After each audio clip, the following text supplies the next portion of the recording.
De hoje é muito especial e é graças a você que está aí do outro lado da telinha. Chegamos à marca de 200 inscritos, ou seja, 200 pessoas que se abriram para as nossas ideias e estão buscando por reflexão e autoconhecimento. É mais gente do que cabe no meu apartamento.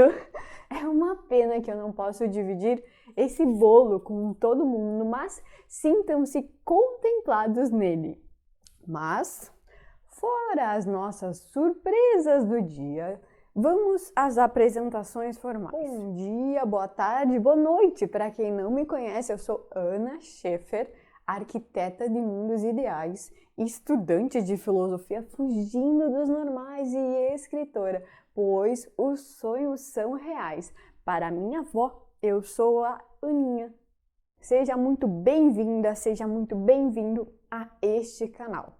Bem, depois das comemorações, vamos ao nosso vídeo de hoje, que, lembrando, está inserido em um contexto maior chamado de dossiê da ansiedade.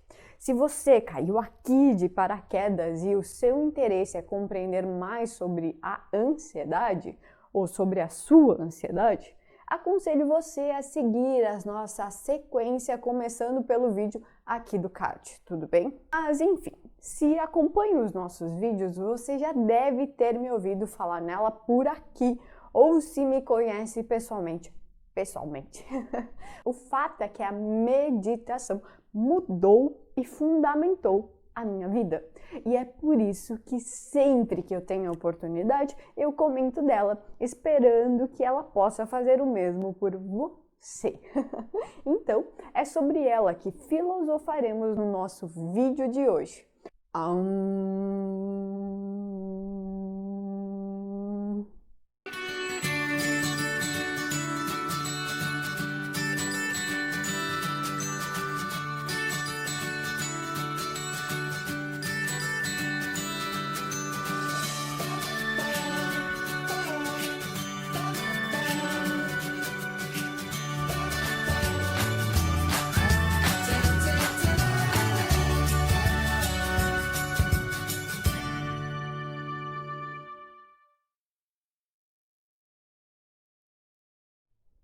Eu havia lido sobre os seus benefícios e meditava. De vez em quando, achando tudo aquilo extremamente entediante, me questionando se realmente estava fazendo certo e me frustrando por não conseguir perceber resultado algum. De tempos eu desistia, de tempos eu lembrava que ela existia e voltava a meditar, ocasionalmente, com a esperança de que aquilo me traria paz e acalmasse o turbilhão de pensamentos. Nada. Eu sempre digo que sábio é aquele que consegue aprender com os erros dos outros. Não é o meu caso. Eu sabia que o excesso de informações poderia trazer grandes prejuízos, mas pensamos sempre que isso acontecerá com o vizinho e não conosco, não é mesmo? Eu precisei colapsar em meia sobrecarga de informações para perceber que eu devia aprender a descansar. Isso mesmo, aprender a descansar. Concluindo a dissertação do mestrado, terminando o semestre de filosofia, trabalhando muito. Essa era eu há 3 anos atrás. Me orgulhava por ter tanta energia para dar conta de tantas atribuições. Eu realmente não parava e não sabia parar. Para piorar, era extremamente detalhista e não pensava 2 vezes ao trocar algumas horas de sono para aperfeiçoar aquilo que não ficou tão bom e poderia ter ficado melhor. A minha mente voava. Sem eu perceber, o domínio sobre os meus pensamentos era insignificante. Não conseguia apreciar algo por mais de 3 segundos. Toda vez que iniciava uma atividade, seja do trabalho ou até mesmo de lazer, os meus pensamentos me conduziam automaticamente para o futuro, para a próxima coisa a ser feita. Acompanhado disso, era munida, carregada de sensações de tédio e de monotonia. Sem gosto, tudo parecia estar fora do meu ritmo. Até que eu concluí o mestrado e a pandemia chegou. Aliado a uma maré de acontecimentos negativos e de más escolhas, a natureza pareceu dizer: Ana, este ano você vai sofrer. E foi exatamente o que aconteceu. Mergulhei em uma crise de ansiedade que abalou toda a minha estrutura e culminou em uma depressão. Foi em um momento desses que eu pedi socorro ao Google. Quem nunca, né? E ele me apresentou como resposta um livro intitulado Atenção Plena, Mindfulness. Como encontrar a paz em um mundo frenético. Obviamente, eu li o título com um grau agudo de desconfiança. Encontrar a paz em um mundo frenético seria realmente possível? Os comentários e as avaliações eram ótimos e o preço também. Então, eu resolvi arriscar. Em um belo dia de sol, Mentira, não lembro como estava o dia. o livro chegou. Tadã! Eu, de ansiosa que sou, abri-o imediatamente. Vinha com um CD. Folheio e o índice me dizia que o livro era composto por 12 capítulos. Já o CD possuía 8 meditações das mais variadas faixas, de 3 até mesmo 30 minutos. Quando sobrou um tempinho, eu comecei a ler, mas sem nenhuma expectativa. Eu já havia tentado muita coisa mesmo para me acalmar. E a maioria delas havia fracassado, para variar, né? Os 3 primeiros capítulos, eles eram introdutórios. E o restante apresentava e justificava cada uma das 8 meditações, além de apresentar o treino da semana. Por mais que a minha vontade fosse partir para o 4º capítulo e começar logo o treino, eu fiz um esforço para ler a introdução e seguir a ordem das coisas. Logo no início, algumas coisas ficaram bem evidentes. Primeiramente, de que aquele livro não se tratava de um romance ou de qualquer coisa que fosse apenas ler ou ouvir as meditações. Para sua eficácia, precisávamos da ação consciente e constante. O livro me dizia que a atenção plena não era apenas uma boa ideia, uma técnica inteligente e uma moda passageira, mas sim uma prática, até mais que isso, um estilo de vida. No começo, achei tudo aquilo um tanto quanto descomedido, desproporcional. Ademais, pensei, né? Não era o meu objetivo virar um monge budista. Mas eu segui em frente. Disciplina, comprometimento e uma pitadinha de leveza. Era tudo que ele me exigia em troca de uma influência poderosa sobre a saúde, o bem-estar e a felicidade. Com as evidências médicas e científicas. Lembro-me que meu nível de desespero foi propulsor do meu comprometimento. Por mais que eu não tivesse ideia de como conseguir ter disciplina e leveza em simultâneo ao mesmo tempo, eis uma das únicas vantagens quando o nosso sofrimento beira ao insuportável. São nesses momentos que as verdadeiras e significativas mudanças parecem acontecer. Você já notou isso? E a partir daí eu firmei um compromisso sério comigo mesma e segui as ordens da minha nova Bíblia. Logo no capítulo 1, o livro conseguiu cumprir o seu papel de aproximação. Ele parecia entender mesmo o que eu estava passando. Veja essa citação aqui. Você queria que sua mente se acalmasse, apenas se aquietasse, para poder adormecer, mas nada funcionava. Conforme a noite avançava, sua força progressivamente se exauria e você se sentia frágil e fracassado. Na hora que o despertador tocava, você estava exausto, mal-humorado e destruído. Ao longo do dia, você tinha um problema oposto. Esforçava-se para se manter concentrado no trabalho, mas não conseguia.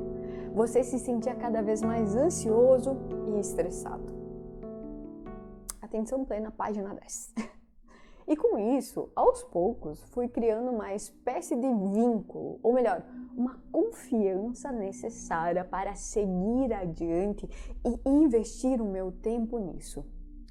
Finalmente, cheguei ao 3º capítulo e, surpreendentemente, o meu primeiro exercício de meditação era extremamente tentador e gostoso, diga-se de passagem. Comprar um chocolate que eu nunca havia comido e passar vagarosamente e atentamente por todas as suas etapas. Contemplar a embalagem, retirar a embalagem, colocar na boca, sentir a textura, deixar derreter, sentir o sabor, mastigar, engolir e até mesmo prestar atenção no resquício do gosto após ter engolido. Isso tudo parecia muito fácil até que eu cheguei ao final das instruções com o seguinte aviso: prazo mínimo de 15 minutos. Estamos tão acostumados com o prazo máximo que eu reli a frase. Mas era isso mesmo, eu deveria passar 15 minutos comendo chocolate, coisa que eu faria facilmente em alguns segundinhos. Passar todo esse tempo para comer algo me fez perceber o quanto a nossa atenção focada aumenta a capacidade dos nossos sentidos e da nossa memória e, portanto, de aproveitar e rememorar o presente. Mas o melhor ainda estava por vir. Logo em seguida, eu iniciei as meditações do CD, que, na verdade, graças a Deus, eu encontrei elas em MP3 na internet, porque Cá entre nós, né? CD não é mais um objeto muito utilizado na contemporaneidade. a primeira delas se intitulava Corpo e Respiração. Para começar, eu deveria escolher uma posição em que me sentisse confortável e, ao mesmo tempo, desperta, atenta. Nesses casos, é sempre útil deixar a coluna vertebral ereta, assim como o Buda está fazendo.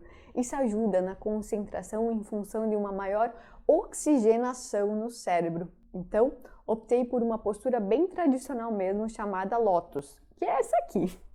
Ao fechar os olhos e começar a ouvir a meditação, comecei a perceber o real estrago que eu mesma involuntariamente estava causando na minha cabecinha. A intenção era se concentrar nas instruções do áudio, mas eu simplesmente não conseguia manter uma continuidade. Os pensamentos inundavam a minha cabeça o tempo todo. Eu perdia grande parte das instruções com isso e, obviamente, o sentimento que me acompanhava na prática era de frustração. A ideia era simples, apenas prestar atenção nas partes do corpo, uma de cada vez, sentindo o peso, o contato, a textura da roupa, etc. Eu começava no pé e quando eu despertava do meu passeio equivocado pelos pensamentos, a dona Ana aqui já estava no pescoço. A instrução era que eu passasse uma semana fazendo tal meditação 2 vezes ao dia. Eu insisti, pois o propósito desse capítulo justamente se fundamentava em acordar do piloto automático. Então, despertar pode ser traduzido pelo domínio consciente da nossa mente. O narrador também deve levar o crédito quando o assunto se trata de incentivo. Toda vez que meu lado crítico aflorava, eu lembrava dos seus dizeres, como: permite que as sensações do corpo sejam como são. Não tente controlar nada e nem queira que as coisas sejam diferentes de como você as percebe. Você poderá perceber pensamentos, imagens, planos ou devaneios surgindo. Isso não é um erro, é simplesmente o que a mente faz. Ao notar que a sua atenção não está mais focada na respiração, parabenize-se. Você já despertou. Reconheça até onde a mente viajou, Depois, leve a sua atenção de volta às sensações. Aquilo me trazia um alívio e a confiança de que eu estava no caminho certo. Então, eu continuei. No final da primeira semana, já notava uma pequena alteração na velocidade em que reconhecia que eu estava divagando. A cada domingo, separava um tempo para ler o capítulo seguinte e me organizar com a nova rotina proposta. Um mês depois, lembrando que o treinamento teria a duração de 2 meses, eu já senti os benefícios da prática. O domínio sobre os meus pensamentos havia aumentado e, com isso, comecei a reparar que estava ficando cada vez mais fácil, ou melhor, menos difícil, controlar as minhas emoções. Elas ainda me machucavam, mas em um grau muito menor. O segundo mês acabou me surpreendendo ainda mais. Imaginei que o treino continuaria seguindo o caminho da atenção focada. Mas começamos a trabalhar também alguns aspectos mais delicados, como é o caso da meditação, que explora as dificuldades, e aspectos mais compassivos e sentimentais, como é o caso da meditação da amizade. 2 meses depois, eu não era mais a mesma pessoa. Havia desenvolvido uma facilidade incrível de me concentrar naquilo que estava fazendo, mas o melhor mesmo era que, com isso, eu aumentava significativamente a minha percepção por intermédio dos sentidos. O gosto, o tato, o cheiro e o detalhe das coisas pareciam ter mais vida. Eu conseguia me relacionar melhor com o mundo em minha volta e com toda certeza comigo mesmo. Outra observação interessante foi que o meu senso estético também melhorou. Eu sou arquiteta e eu senti uma facilidade muito maior em projetar e achar o ponto de equilíbrio em minhas criações. Acrescido a tudo isso veio o meu melhor ganho, a recuperação da minha empatia. As emoções das pessoas me tocavam e eu sentia uma alegria em observar a alegria dos outros e em poder ajudar. E eis que a proposta do livro se concretizou. Eu conseguia sentir paz em um mundo frenético e me sentir alegre em um contexto caótico. Percebi que tudo isso era apenas, ironicamente, uma questão de foco e de preparo. Após concluir o treinamento, não pensei 2 vezes em estabelecer a meditação como prática diária e principalmente em utilizar em momentos conflitantes e até mesmo problemáticos da minha vida. Hoje eu medito sagradamente no início da manhã e também quando tudo parece desabar e eu preciso de um tempinho. Isso ajuda a clarear os meus pensamentos e me manter no prumo. Aliado a tudo isso, também encontrei um aplicativo que divulgo sempre por ter me ajudado muito, chamado Meditopia. Lá eu trabalhei vários aspectos do meu ser, como a autocompaixão, a aceitação, a felicidade, o medo, a ansiedade e outros mais. As meditações são ótimas e possuem um respaldo, um suporte de psicólogos, ou seja, a forma como elas são elaboradas possui uma fundamentação em estudos no campo da psicologia, o que ajuda muito em sua eficácia. Mas talvez você ainda deve estar se perguntando, como é que tudo isso é possível? Então, eu trago algumas respostas fundamentadas na neurociência. O nosso cérebro é um órgão extremamente adaptável, fenômeno qual intitulamos de neuroplasticidade. Isso significa que, ao treinar novas habilidades, acabamos alterando e fortalecendo algumas regiões do nosso cérebro, algo semelhante a levantar peso e fortalecer um músculo. É por isso que a disciplina e a constância são fatores extremamente relevantes num treino meditativo. dado que se formos à academia, poucas e falhadas vezes não obteremos o resultado almejado, desejado. A principal região do cérebro que fortalecemos com a meditação se chama córtex pré-frontal, responsável também pela nossa atenção. No entanto, graças ao fato do nosso cérebro ser interconectado, treinar o foco acaba tendo influência também nas nossas emoções. Isso acontece pois, segundo Daniel Goleman, utilizando as palavras do livro, o circuito especializado desta área aumenta a força dos sinais em que queremos nos concentrar e diminui a força do que escolhemos ignorar.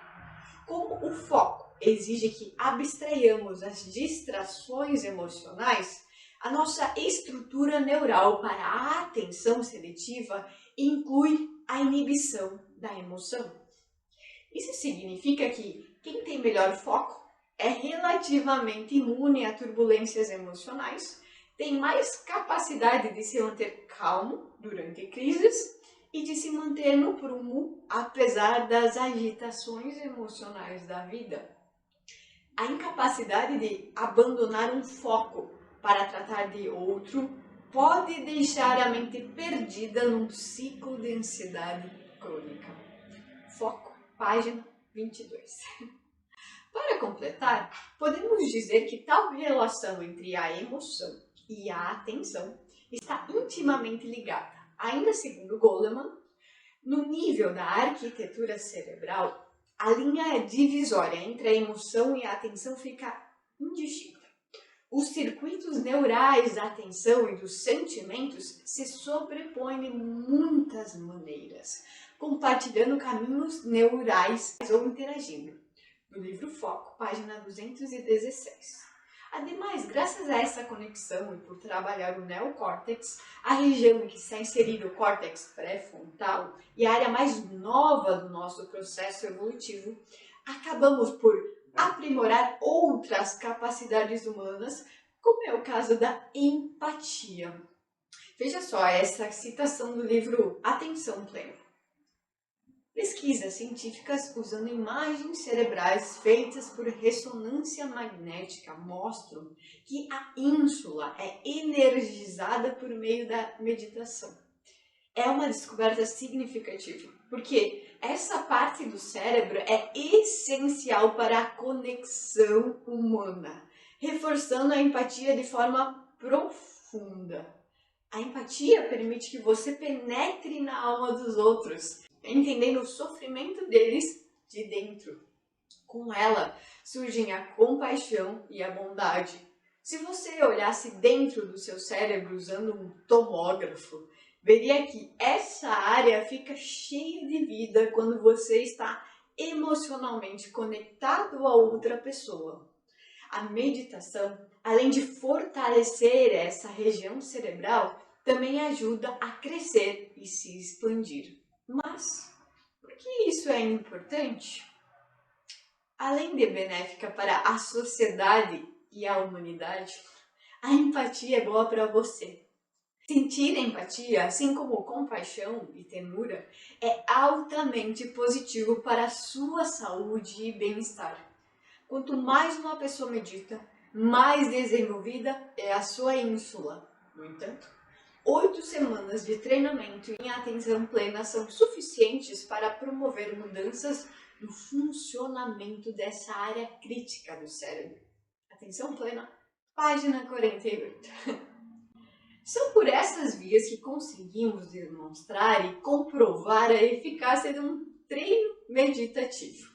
No entanto, é muito válido salientar que as experiências humanas sempre serão singulares, graças à nossa composição variável e dependente de inúmeros fatores. Isso significa dizer que não é possível afirmar o quanto a meditação poderá lhe promover a felicidade e o bem-estar. Até porque é muito difícil medir essas coisas e muitas vezes elas acabam se confundindo com expectativas irreais. Mas, se me permite lhe fornecer um conselho, eu diria para se despir dos rótulos que atribuímos a esses conceitos e imergir em seu interior. Reserve um tempo para se distanciar desse mundo enlouquecedor e sem pausa, olhando para dentro, abrigado pelo suporte meditativo. Quem sabe você não descubra que o que está faltando é você mesmo e encontre a resiliência necessária para enfrentar com serenidade e sabedoria as adversidades que a vida nos oferece. Bem, chegamos ao final de mais um texto reflexivo. Muito obrigada por passar esse tempo comigo. Se este vídeo te ajudou de alguma forma ou fez algum sentido para você, deixe o seu like, se inscreva no nosso canal, compartilhe esse vídeo com quem você ama. Quanto mais interações tivermos, mais o YouTube acaba também divulgando e assim podemos espalhar a reflexão, tão rara nos tempos atuais, para mais pessoas. Bem, isso é tudo, pessoal. Mais uma vez, muito obrigada e até a próxima.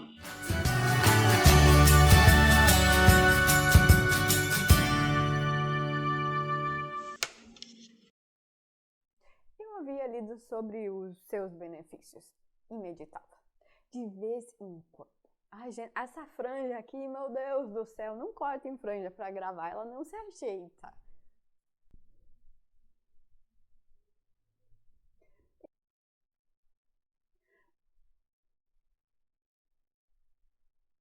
Meu Deus santo.